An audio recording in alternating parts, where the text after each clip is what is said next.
Pejabat Bupati Aceh Barat, Dr. Andos Mahdi Effendi, melepas keberangkatan kafilah MTQ Kabupaten Aceh Barat mengikuti musabakah tilawati Quran yang ke-26 tingkat Provinsi Aceh di Kabupaten Simelu. Pada MTQ tahun ini, kafilah Aceh Barat mengikuti 8 cabang perlombaan dengan mengirimkan 50 orang peserta yang terdiri dari putra-putri terbaik Aceh Barat. Dalam sambutannya, PJ Bupati Mahdi Effendi memberikan motivasi kepada semua anggota kafilah agar mampu menghasilkan yang terbaik untuk Aceh Barat.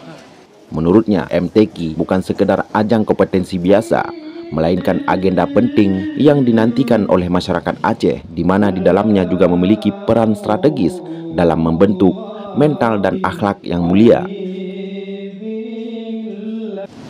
Yang akan mengikuti MTQ ke-36 tingkat Provinsi Aceh di Kabupaten Simelu. Semoga selama mengikuti kegiatan MTQ nanti, kafilah MTQ Aceh Barat senantiasa diberikan kesehatan dan perlindungan oleh Allah Subhanahu wa Ta'ala, serta mampu memberikan penampilan terbaik sehingga dapat memperoleh prestasi yang membanggakan.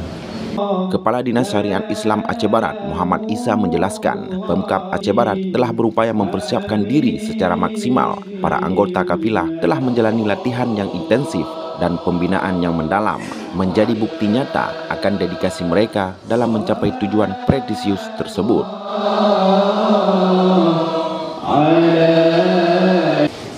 Cabang yang kita ikuti 8 cabang yang meliputi tilawah, qiraah, hafidz, fahmil, syarhil, katinggi, tafsir, syarhil. Menurutnya, antusiasme masyarakat Aceh Barat pun turut membesarkan semangat dari para kafilah.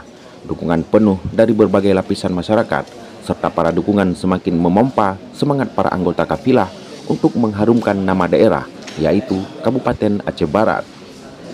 Dari Melabu, Ismadi, laporkan.